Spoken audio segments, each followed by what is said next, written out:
Yeah, it's so sad. Braddock made it to the Season 2 finals, and now he made it to the bottom of the...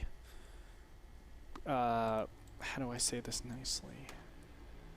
He's at the bottom. Yeah, you know, it's just, at this point, it's not like these guys are bad at all.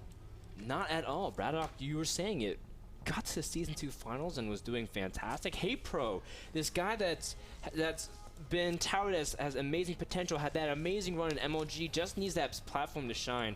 Not able to piece it together. He's searching for his first win in NASL. Not necessarily his first game win, but his first series win. And that's tough. And at one point, Andre, we're talking about just the psychology of losing. At one point, it's just really tough because, you know, like, do I even care? I'm out of NASL. Is it really worth fighting for? And the answer is yes. There's $150 and a lot of pride. That's the thing. I mean, that's what separates, I think, NASL from all leagues. We don't have these matches that don't matter. Everything matters because there's $150 on the line for all of these. So HayprO, you know what matters the most, though, Andre? What? You matter the most.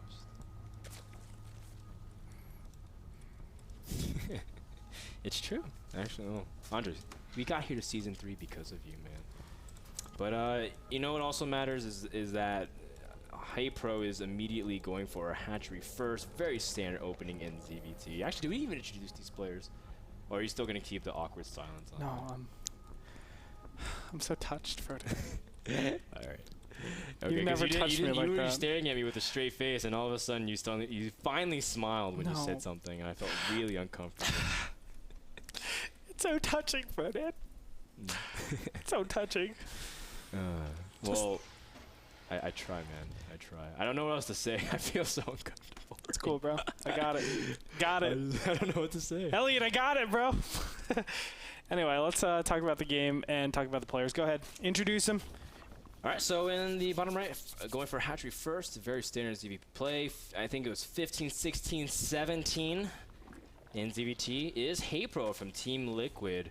HayprO is showing gobs of brilliance at times, and then sometimes just seems that he falls apart to very, very silly things that maybe he wasn't expecting. Maybe it's a scouting issue. Maybe it's just a lack of preparation in terms of the player. But HayprO just plays so good if he's allowed to play his game.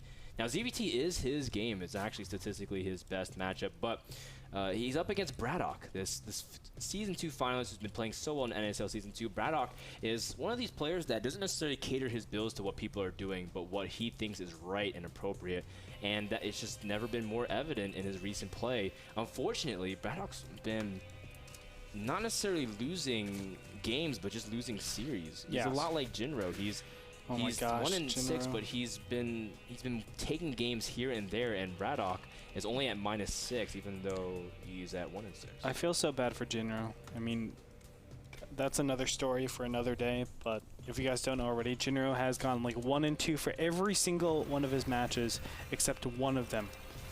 That is brutal. So he's winless currently. It's unfortunate, but much like Jinro, I think HayprO is just searching for that win. I think a lot of the Team Liquid guys are actually in that state where they're like trying to connect everything together, and once everything connects, it's going to be like boom, they're going to have a lot of success. But at this point, they just haven't found their stride yet, and it's unfortunate because I know HayprO is a fantastic player, a fantastic strategist coming from the Starcraft Brood War background. I've actually had a lot of experience with him, and I can say for sure that he is potential. He has mass potential, but right now he just has not been able to realize it.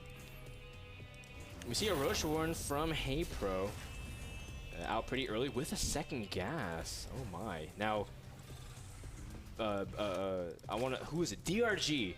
But when this map was really popular in GSL, did a lot of Roach pressure early on. Maybe even throw in Baneling Nest and go for Roach Bane bust. But the idea is you're flexible if you can go with Roaches, because early on, bunkers can't cover that much surface area around that ramp. So you can really poke in, get an economic advantage, take your third, and all of a sudden have an overwhelming mid game against Terran.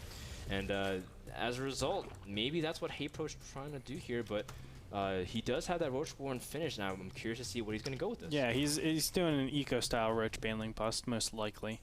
I would be surprised if it's actually just 7 roaches and he backs off. Nope, 9 roaches immediately in there. And a Baneling Nest should go down momentarily. This is like pretty important to actually do it with Zerglings and Banelings. I mean, he got Zergling speed, so exactly. he's gonna have it. But more importantly, it's like you're already investing so much into it. Why are you? It's like a jack of all trades, master of none. You want to actually put a lot more pressure on your opponent just because it's so accessible. And there it is. The Baneling Nest does go down. Thank you, HayprO. Making me look good. In Braddock's base, he's not going to do too well against this. Well, he does have a tech lab, and he's making his first Marauder, but he doesn't have a bunker really in position. Now, the biggest thing is that Braddock will not be able to hold his command center in the slightest. The first few roaches have been revealed. Finally, HayprO cleverly split up his roaches to avoid any kind of vision, but Braddock also losing his Hellions. So 2 got picked off in a third. Yes, he will. And Braddock has to already know that he's in trouble, sending his SCVs already from the natural to the main, realizing that he probably can't hold this position for very long. Yeah, a lot of times when you're actually defending against this, you need positioning, which is bunkers on the ramp and then bunkers behind. And you also need a lot of stuff, a lot of Marines, a lot of Marauders. There's none of that in this game. And you can see the bunkers immediately surrounded. That means all of the DPS, all of the units inside of here are going to die as well. The command center is going to be given up as well. This is just looking terrible for Braddock. And look at this Baneling bust. 3 supply depots will go down because of it. And just gives the entry point. HayprO's officially entered his opponent's base, and Braddock really has nothing left. Anything that pops out will immediately die. But he is pulling his SCVs, and that does give him a little bit of hope. The bunker is still staying strong, but it looks like it finally will drop, and the roaches will now be able to have a free reign to do as much damage as they want. Would love to see HayprO target down that last Marauder, the only unit really able to do damage other than 1 or 2 Marines. But with that, HayprO gets a huge advantage, and even if this force drops, HayprO can just drone and take a huge advantage. Look at that, he's taking his third just like we were talking about. And at this point, there's almost nothing Braddock can do. His supply is dipping so low, now down to the low 20s. And that's pretty much going to be impossible for Braddock to come back from, because these roaches are still doing damage. Look at that, he's even targeting down the mule. An excellent choice for HayprO. And this whole time, I mean, HayprO is 1 just... SCV. Does he really? 2. Oh, Come on, one dude. Just popped. One just 2. popped. That's 100% different. Okay? Oh, he's about to lose one of them again unless he can deal with these Zergling forces. HayprO does back off for a time being, but Braddock would have to do the craziest damage with these 2 medevacs and small pack of bio. Well, if you're Cass, you actually won the game from here. Yeah, I saw this so match between Cass and Targa the other day. Oh my where God. like Cass just like wouldn't quit and just keep using drops and eventually pick Targa apart again. It was an absolute spectacle to watch. Cass is one of my favorite players to watch, but this is just tough because these are 2 players that I enjoy watching, but Braddock is not given reign to do anything. And there goes... No! I thought he was about to remove 33% of the SCV income off the field. He didn't. HayprO does run by. Now, what's interesting is that Braddock still is intent on mining from two bases. Normally we see, like, you know, Terrans wall off that ramp, or wall off the area, it's not a ramp, and then just try to remake on 1 base, do what you can to harass, and really try to pull yourself in. But Braddock's still intent on defending on a couple fronts, and that puts him in a very vulnerable spot. Because he's still trying to mine, and I think in the end, if he just kind of had his orbital commands rallied and really be able to saturate 1 base, he'd still be in the same position, but more fortified. Agree. Agree, disagree? Agree. This drop is good for Braddock. Agree, disagree? It's okay. I mean... It's what he needs to do at this point, though. Exactly, but I mean, anything HayprO does at this point is good. And I like what he's doing, getting upgrades. HayprO's really padding on it, because then his units will be, like, unkillable. On top of the fact that he can produce a lot of units. Hey, Braddock losing the remains of it. Look at that, Braddock trying to drop and attack at the same time. He's going to take out this hatchery, which is really impressive. More of a mistake, I think, from HayprO than anything else. You can't lose stuff like that, but still he's so far ahead. I mean, as I said, like, there's so many things that have to go wrong for HayprO. Oh my gosh, drop in the back of the main. clearing up a lot of drones. No, don't go attack with the drones. Well, HayprO's attacking the natural as well, and there's almost nothing there. There's one Marine and one medevac. And that's not going to do anything.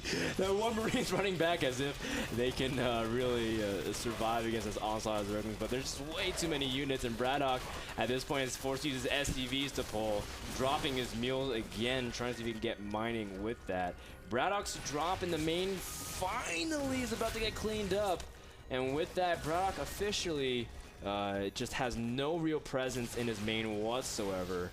Just a couple of Marines, but with these roaches, HayprO will clean up. Yep, and everything will be cleaned up at the natural. 1-1 is about to kick in. Okay, there it is. GG, ladies and gentlemen. HayprO takes game number 1, showing lots of life in him, and with a great build. It was so clean about HayprO is small things like as soon as the Zerglings got rallied, and even down to the point where the very second the Zerglings were at the rally point, the baiting nest finished, so they can just morph. So just like HayprO is playing clean. Like there's nothing wrong with his execution, but I think it just shows signs that HayprO is a very strong player. Yeah, Can't underestimate him. I do think Braddock had a weird build for that game. The fact that he just didn't have enough barracks out in time. That's a lot of times why we see the starport being delayed lately. A lot of these TVZs these days, just because drones are able to be made so much earlier than normal. The Queen buff has definitely changed things dramatically, and Zergs have been actually getting a lot more units, going straight to 38 drones and then pushing out. You need to actually go, I think, barracks, factory, barracks, starport, and instead of, you know, really trying to, no, I think out your tech. Yeah, you're trying yeah. to say they tech too fast. I think they do. Yeah, exactly right. So that's fair enough. Yeah, I've experienced my fair share of that, and obviously Braddock experienced his fair share of that. Yeah. Let's do we have the replay available? Let's check out that last that huge battle that was happening. Now, the biggest thing is, again, Braddock opted to not try to defend the ramp, but you can see that it almost didn't matter because he was blocking his own units out. He just wasn't prepared.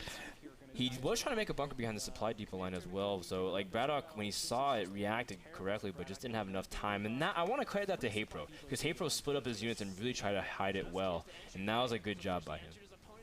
I think the Hellions dying in the beginning stage also affected this as well. But the fact of the matter is the medevac investment does nothing for you right here. You actually need the factory to be on the reactor for a lot longer if you want to survive this type of push. But the fact of the matter is he lost all of his Hellions. The Zerglings are empowered that way, and they're able to do a ton of damage.